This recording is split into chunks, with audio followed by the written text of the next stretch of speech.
On a cold morning in late March of 1987, every farmer in Hardin County, Iowa, was watching Linnea Vandermeer burn her own field.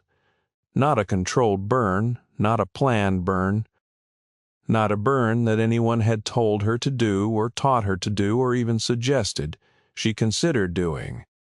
A burn she had designed herself after 2 years of reading, after 1 year of arguing, after 1 season of planting what nobody planted, and after 1 long winter of watching the frost records going back 40 years and realizing something that everyone around her had missed.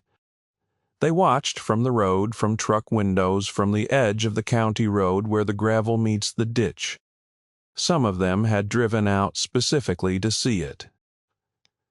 Some of them had heard about it at the co-op the day before and made a point of being somewhere nearby when it happened.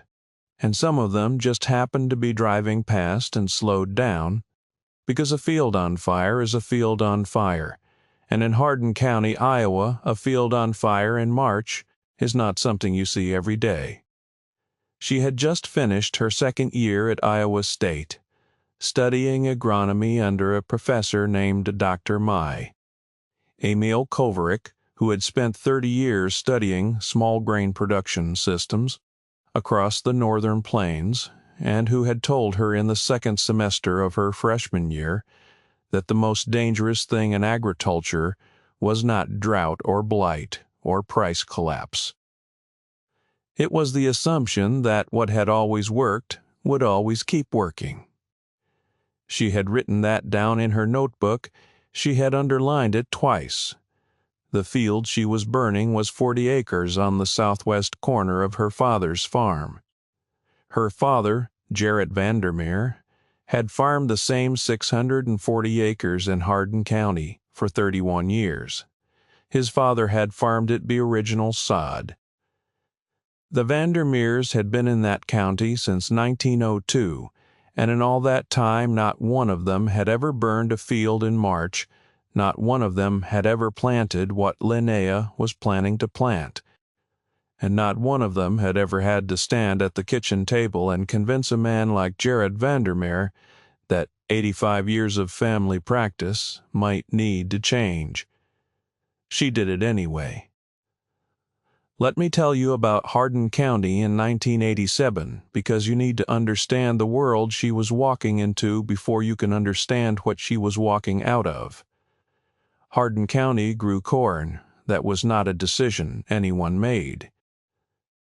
It was not a policy or a plan or a choice that a committee had voted on.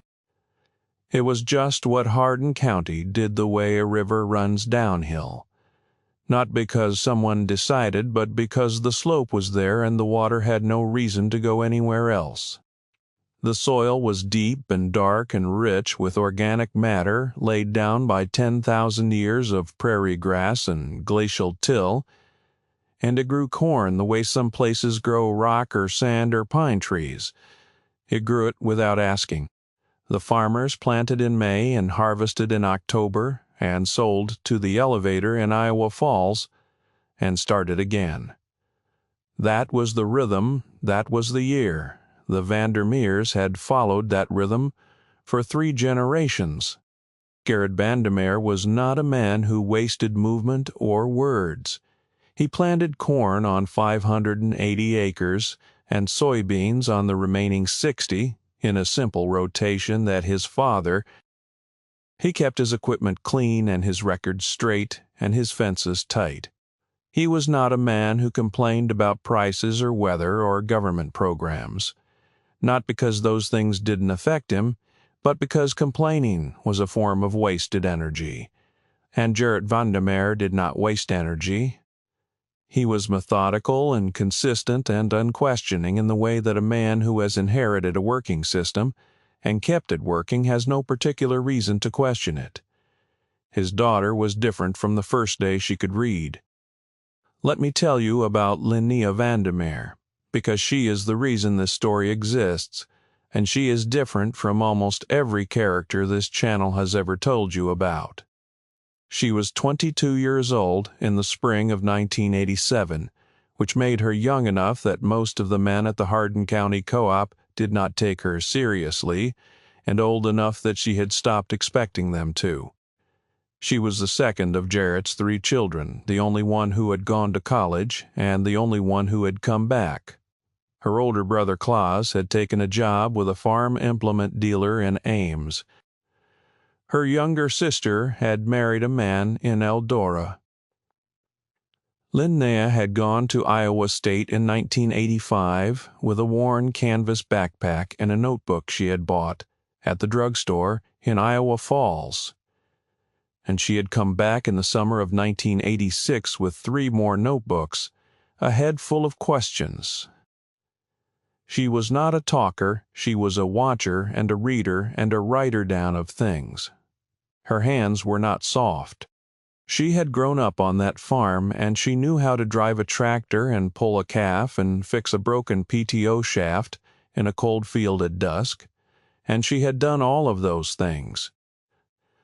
But she also knew things that her father did not know, and that most of the men in Hardin County did not know, because she had sat in Emil Kovrick's classroom for 2 years and read everything he put in front of her and then gone looking for more. What she had found was this: winter wheat. Not winter wheat as a novelty, not winter wheat as a hobby crop or a cover crop or a soil amendment. Winter wheat as a primary cash crop, planted in September, overwintered under the snow, harvested in July, and sold at a price per bushel that in certain years or in certain markets made the per acre from what Hardin County had been doing. Let me tell you about the science, because you need to understand what she understood before you can understand why what happened next was so completely avoidable. Winter wheat is planted in fall and germinates before the ground freezes. It goes dormant under the snow. In spring, it breaks dormancy and resumes growth weeks before a corn planting window opens.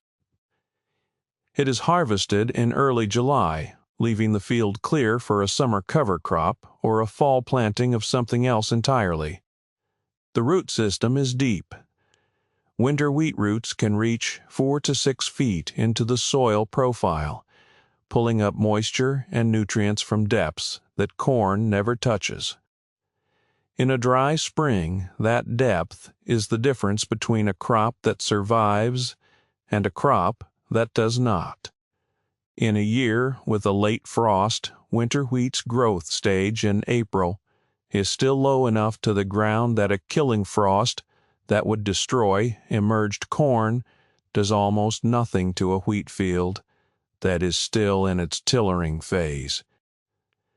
Kovrick had shown her the data from Kansas, from Nebraska, from the winter wheat belt that stretched across the southern plains and crept northward into Iowa's neighboring states.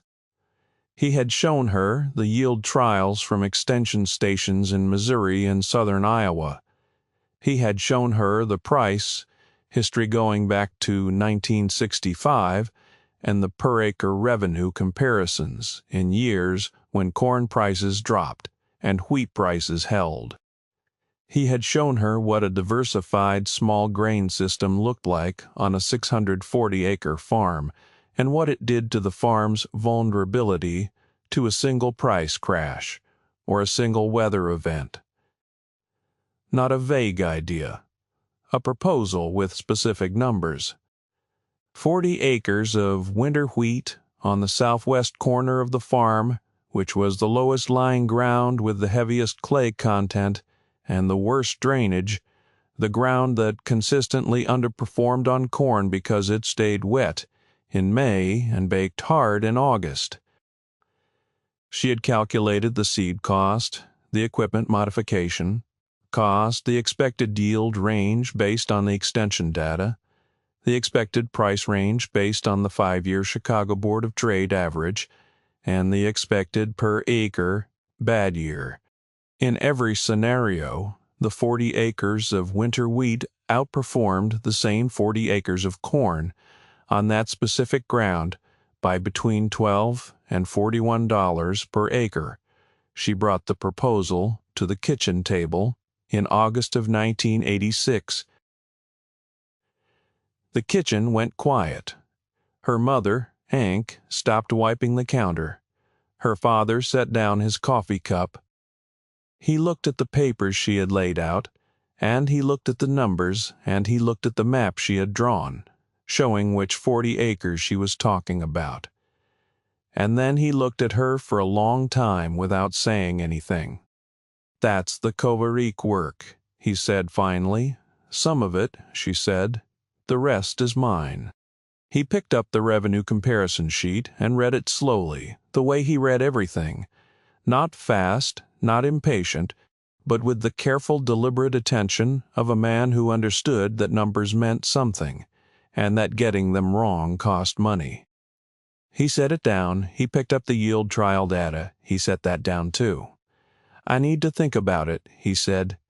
That was not a no from Jarrett Vandermeer.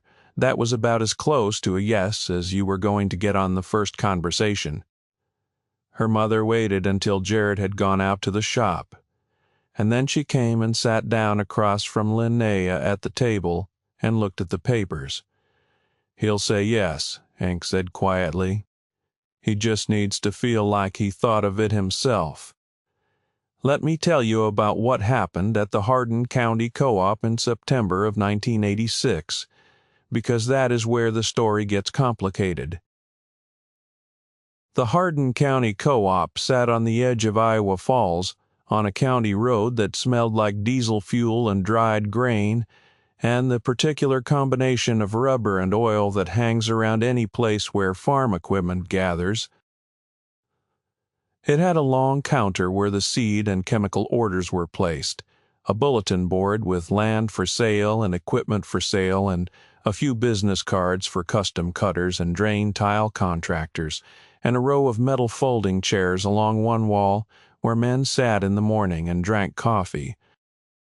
The man who held court at that counter most mornings was Dale Crowley.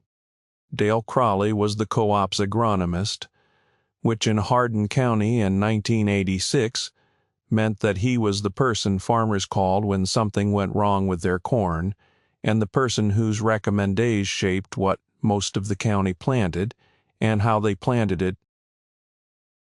He had been in that role for 19 years.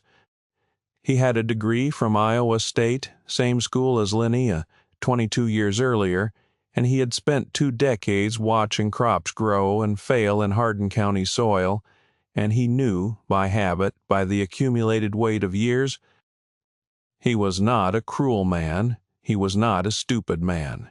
He was a man who had been right about enough things for long enough that he had stopped seriously entertaining the possibility that he might be wrong about something important. Linnea came into the co-op on a Tuesday morning in early September to order her winter wheat seed. She had a list.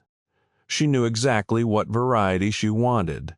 Pioneer 2550, a soft red winter wheat with good winter hardiness ratings for northern Iowa, and she knew how many pounds per acre. Dale Crowley was at the counter. She told him what she wanted. She told him the variety and the quantity and the delivery date. He looked at her for a moment.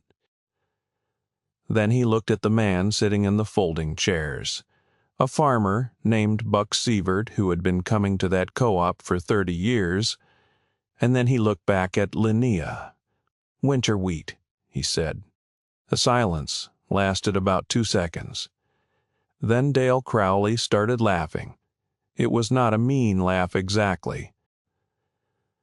It was the laugh of a man who has seen a lot of things tried in a lot of fields, and who has developed, over 19 years, a fairly confident sense of which things are worth trying and which things are not. It was the laugh of a man who believed he was saving someone from an expensive mistake.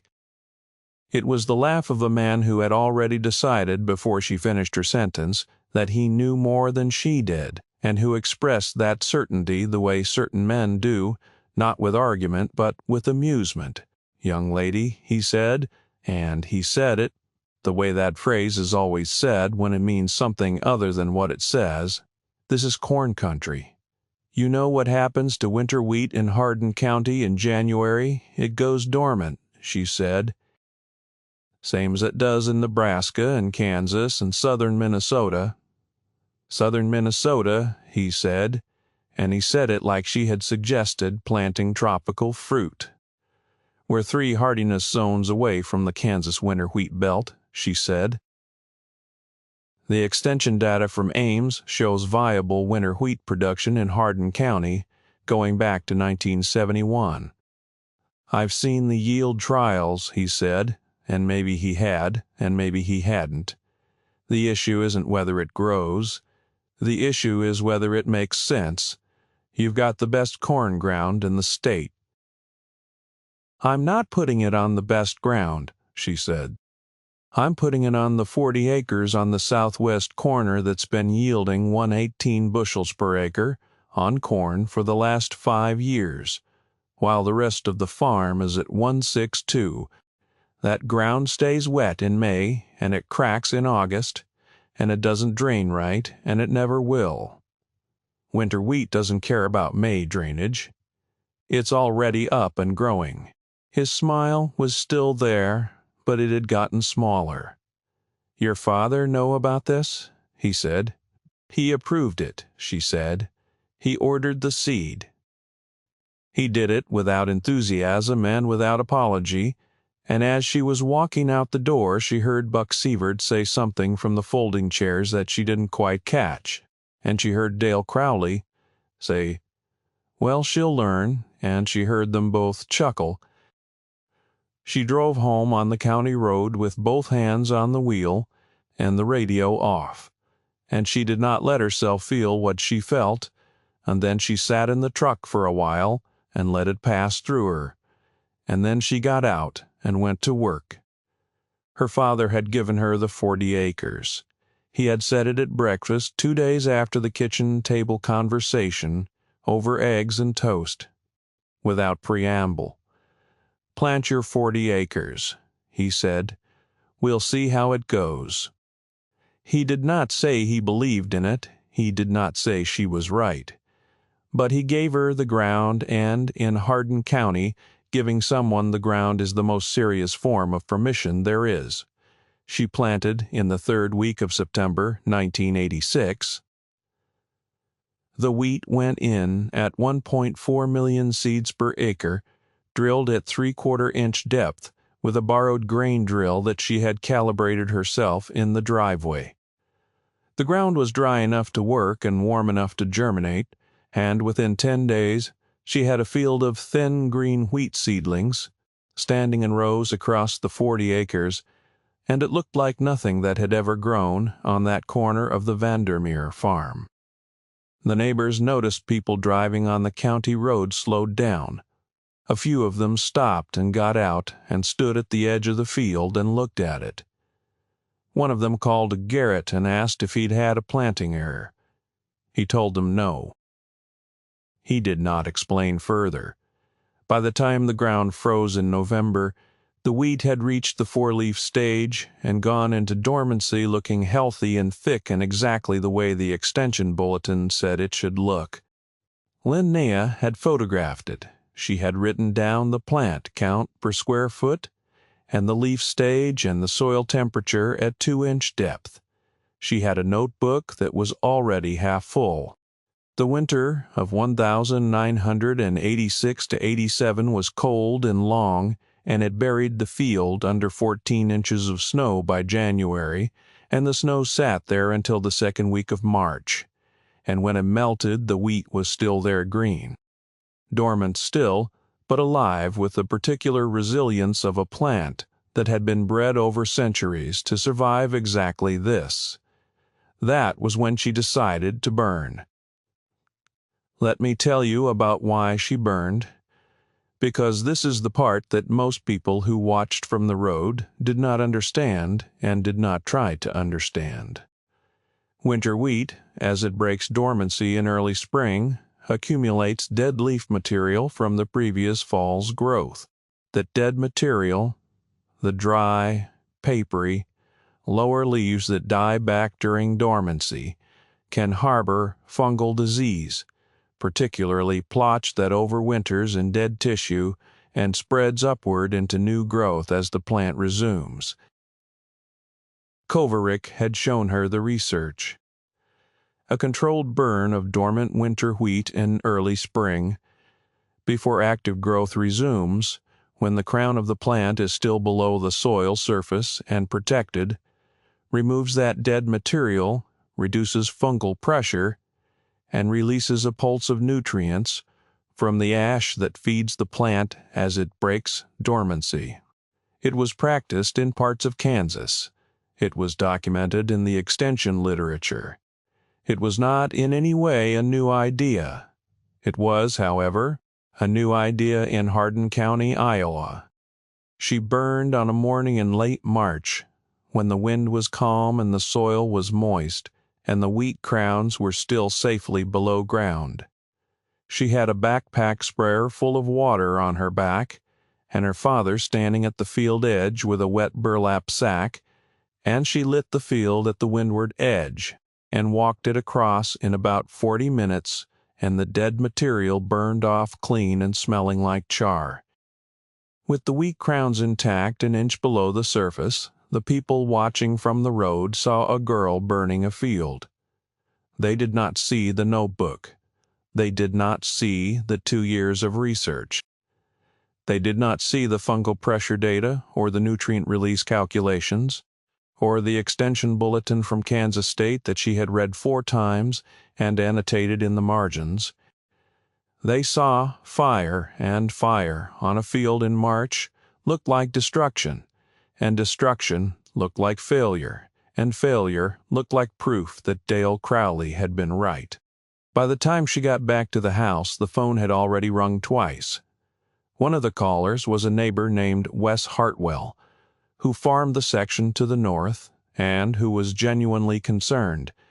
The other was someone relaying a message from Dale Crowley, who had apparently heard about the burn within the hour, and whose message was, according to the relay, that he hoped she hadn't just killed her crop.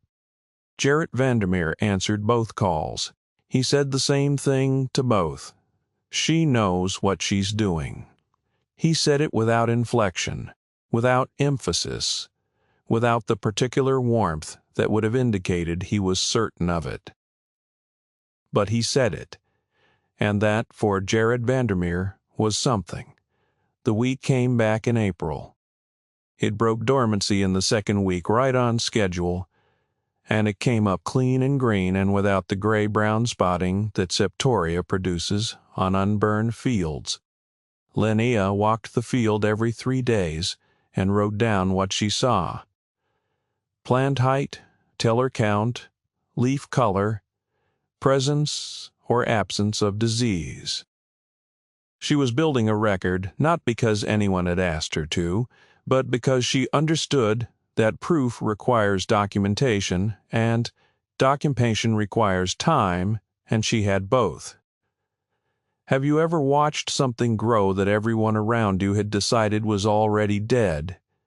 Have you ever had the experience of knowing something was working while the people around you were still waiting for it to fail? That is a particular kind of patience, not passive patience. The kind where you sit and wait and hope, active patience. The kind where you keep walking the field and writing things down and letting the plant do what the plant was bred to do, and you trust the science because you understand it, and you do not need the people at the co-op to believe it yet, because the field will make the argument for you in July. That is where Linnea Vandermeer was in April and May of 1987. The corn planting across the rest of the farm began in early May. Garrett was in the cab of the planter 12 hours a day, working the ground the way he always worked it, methodical and steady. The 40 acres of wheat were already 18 inches tall by the time the corn went in on the rest of the farm. They were a different green from the corn, a blue-green, cooler, and denser. And they moved differently in the wind, in waves, the way small grains do, and they looked like something that belonged to a different county entirely. The late frost came on the 14th of May. Let me tell you about the 14th of May, 1987, because that is the day the story stopped being about one girl's 40 acres. It came out of Canada, the way the worst late frosts always do. A mass of Arctic air that dropped south faster than the forecasts had caught, and by the morning of the 14th, the temperature in Hardin County was 26 degrees Fahrenheit. The corn that had been planted in early May, the corn that was already emerged, already showing its first true leaves, already 3 to 4 inches, froze. Not all of it, not everywhere. The ground that had good air drainage and sat on higher land came through with damage, but not total loss. But the low-lying ground, the heavy clay ground, the ground that held cold air the way it held water, the plants that had emerged froze at the soil line, and the growing point, which in young corn is still below the surface, but just barely took enough cold to kill it in the worst spots. Farmers walked their fields on the morning of the 14th and the morning of the 15th, and they looked at the pale, water-soaked leaves lying flat, and they knew what they were looking at. Gerrit Vandermeer lost corn on 60 acres of his low-lying ground. Not the southwest corner. The southwest corner had wheat on it, and the wheat did not care about 24 degrees in May, because winter wheat, at its jointing stage, can tolerate temperatures down to jointy. It stood there on the 14th of May, looking exactly as it had looked on the 13th, blue-green and dense, and indifferent to the cold that had just killed 60 acres of corn 2 fields away. Gerrit Vandermeer walked the wheat field on the morning of the 15th. He walked it slowly, the way he walked everything, and he looked at it for a long time. Linnea walked beside him. She had learned, growing up with this man, that silence was not emptiness. It was the space where Gerrit Vandermeer did his thinking, and filling it was not helpful.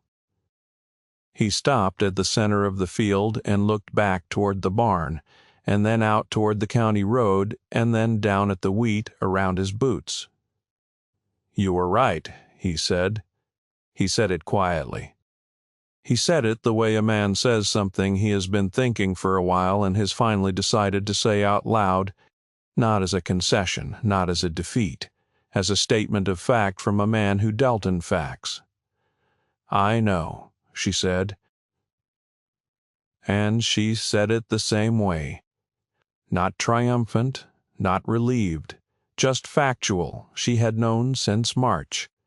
She had known since the burn. Table in August. But knowing and being told are different things. And being told by Gerrit Vandermeer on a cold May morning with dead corn 60 acres away was something she would remember for the rest of her life. They walked back to the house without talking. At the kitchen table over coffee, Gerrit Vandermeer unfolded the farm map and put his finger on the southwest corner, and then moved it to 2 other parcels, the North 80 and the creek bottom ground, and he said, "What would you do with these?" She had proposals for both of them already written in her notebook. She had had them written since February. She did not say that. She said, "Let me show you what I've been thinking." And she got the notebook. That was the morning Gerrit Vandermeer stopped being a man who had given his daughter 40 acres to try something, and started being a man who trusted his daughter to think about the farm. Let me tell you about the harvest in July of 1987, because the numbers are the argument, and the argument needs to be made clearly. The wheat came off the 40 acres on the 8th of July. Linnea had arranged a custom cutter, a man named Harold Briggs from 2 counties south, who ran a John Deere combine and had cut winter wheat before, and the harvest took most of a day. At the July price of $3.42 per bushel, that was $198.36 per acre in gross revenue. The same 40 acres had averaged $189 per acre in corn revenue over the previous 3 years. In 1987, with the frost damage factored in, the corn that had been replanted on the damaged ground in late May yielded 94 bushels per acre at harvest, generating $141 per acre. The 40 acres of wheat outperformed the comparable damaged corn ground by $57.36 per acre. On 40 acres, that was $2,294.4. That was the number that mattered, not the price, not the yield, the survival. The 40 acres of wheat had been planted on the worst ground on the farm, had been burned in March in front of half the county, had been dismissed by the co-op agronomist, had been watched with skepticism by every farmer on the road. And it had come through a late frost that killed corn across 60 acres of the same farm and hundreds of acres of neighboring farms, and it had yielded nearly 60 bushels to the acre, and paid its bills. And then some. Linnea wrote all of it down. She wrote the yield and the price and the revenue and the comparison to the corn ground and the frost date and the low temperature and the wheat growth stage at the time of the frost and the survival mentorwin. The cold tolerance a new notebook that she had started specifically for the production. Wreckers. Dale Crowley heard about the harvest in Hardin County. You do not keep a harvest quiet.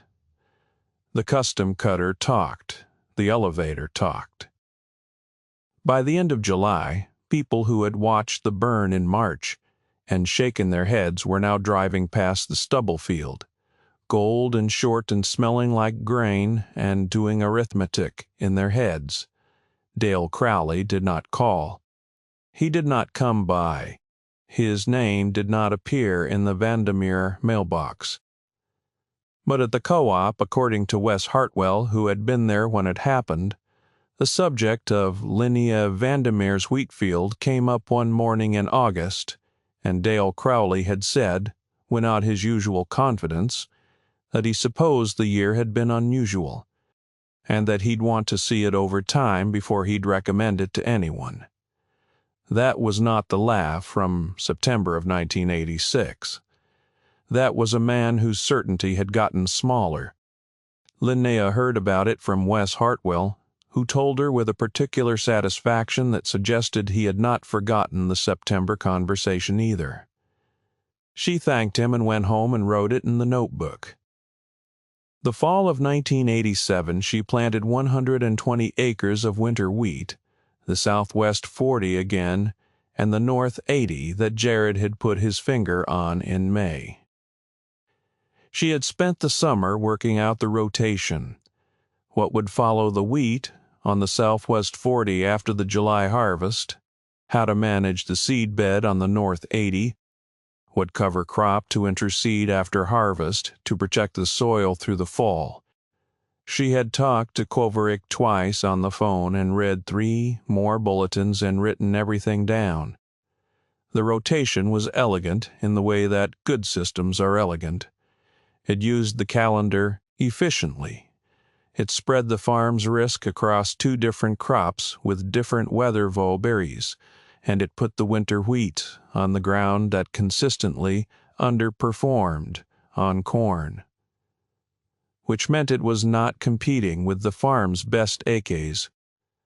The 1988 harvest was better than 1987, 62 bushels per acre on the southwest 40, 58 on the North 80. Prices had softened slightly, $3.18 per bushel, but the revenue per acre still outperformed what those specific fields had been doing on corn. More importantly, 1988 was a drought year across much of the Midwest. The corn on the rest of the Vandermeer farm suffered, not catastrophically, but enough.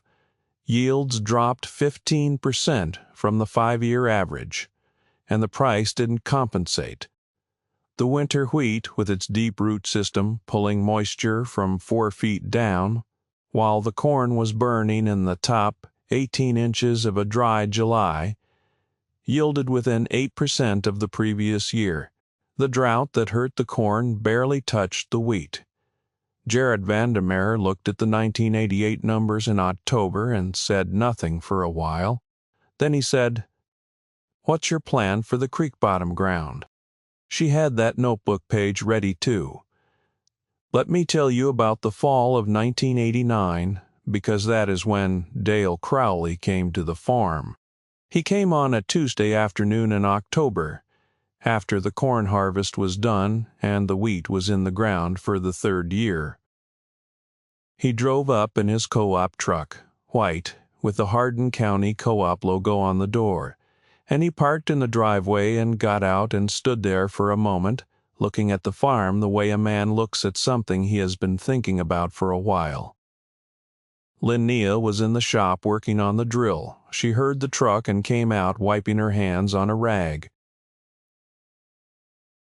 Dale Crowley was 61 years old, and he had been the co-op agronomist for 22 years, and he had a way of standing that suggested he was accustomed to being the most knowledgeable person in a given location. That way of standing was still there, but it was carrying less weight than it used to. "Linnea," he said. "Dale," she said. He looked at the field to the south, the southwest 40, now in its 3rd year of winter wheat, the new seedlings already up and green in the October light. He looked at it for a while. "I've got 3 farmers asking me about winter wheat," he said. "After the drought, after what happened to prices this year, they want to know if it makes sense." She looked at him. "You told me this was corn country," she said. "September of 1986. You said, 'Young lady, this is corn country.'" He did not look away, to his credit. He did not look away. "I did say that," he said. "You also said I'd learn," she said. "I did learn. I learned in Kovarek's classroom, and I learned in the extension bulletins, and I learned in 3 years of production records on 120 acres of this farm. You want to know what I learned?" He waited. "I learned that the lesson isn't that winter wheat is better than corn," she said. "The lesson is that any farm that grows only one thing needs only one disaster to fail. The frost in 87 and the drought in 88 didn't hit the whole farm the same way because the whole farm wasn't doing the same thing anymore. That's not a wheat argument. That's a risk argument. And you've been giving risk advice in this county for 22 years, and somewhere in those 22 years you stopped asking whether the risk was distributed or just assumed." Dale Crowley looked at the field again. His hands were in his jacket pockets. "What variety are you running?" he said. She told him. She told him the variety, and the seeding rate, and the planting date, and the fertility program, and the burn protocol, and the rotation structure, and the revenue comparison. He listened. He asked 3 questions, all of them good questions, the kind of questions a man asks when he is actually trying to understand something, rather than trying to find the flaw in it. When she was done, he nodded. "I'll need the extension citations," he said. "For the farmers asking, I'll write them up," she said. "Come back Thursday."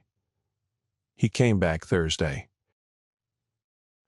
She gave him 4 pages of citations and a summary of her 3-year production records, organized by field and year, and compared against the county corn average.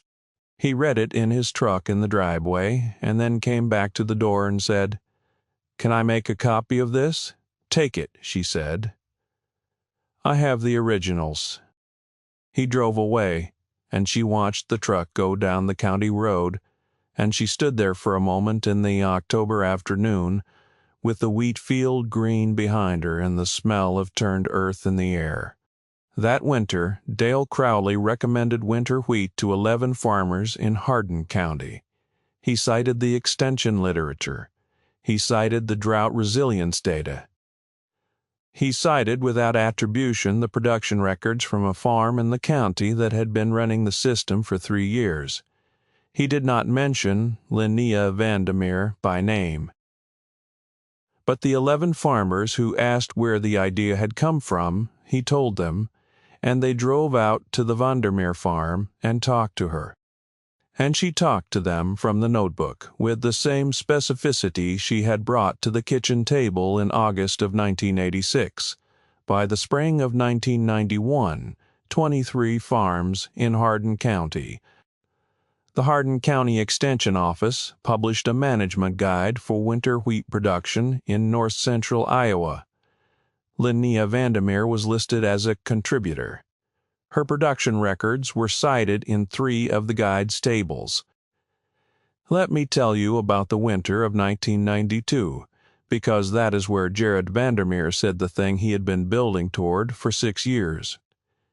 The Iowa State Extension Service held a small grains conference in Ames.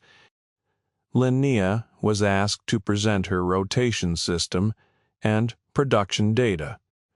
She drove to Ames in a borrowed Chevy Suburban with 3 years of updated notebooks and a set of charts she had made by hand on graph paper, and she stood at the front of a room, with 64 farmers and extensions in it. Garrett Vandermeer was in the back row. He had not told her he was coming. She saw him when she was about 15 minutes into the presentation, sitting in a metal folding chair in his good flannel shirt, with his hands on his knees, watching her with the same careful, unreadable attention he brought to everything. She did not stop. She kept talking. From the notebook, from the numbers, from the 3 years of walking the field every 3 days, and writing down what she saw. When she finished, there were questions. Good questions. The kind that come from a room full of people who are genuinely interested in what you've done. She answered them all. When the last question was done and the room began to break up, she looked to the back row. Jarrett Vandermeer was standing. He had stood up when the room began to applaud at the end of the presentation, and he was still standing. He was not clapping. He was not a man who clapped, but he was standing, and in that room at that moment, it was the same thing. She walked back to him through the crowd, and he looked at her for a moment, and then he said, "Your grandfather would have wanted to hear that. That was everything. From Jared Vandermeer, that was everything. Let me tell you about what happened after, because the story doesn't end in that conference room in Ames in January of 1992. Linnea Vandermeer farmed the Vandermeer place for the next 30 years. She took over the full operation when Jarrett retired in 1997, and she expanded the winter wheat rotation to cover 280 acres of the farm's 640, rotating it against corn and soybeans in a 3-year system that she had refined over a decade of production records. The farm's revenue variance. The year-to-year swing in income. That is the thing that kills farms. Not bad years, but the unpredictability of bad years.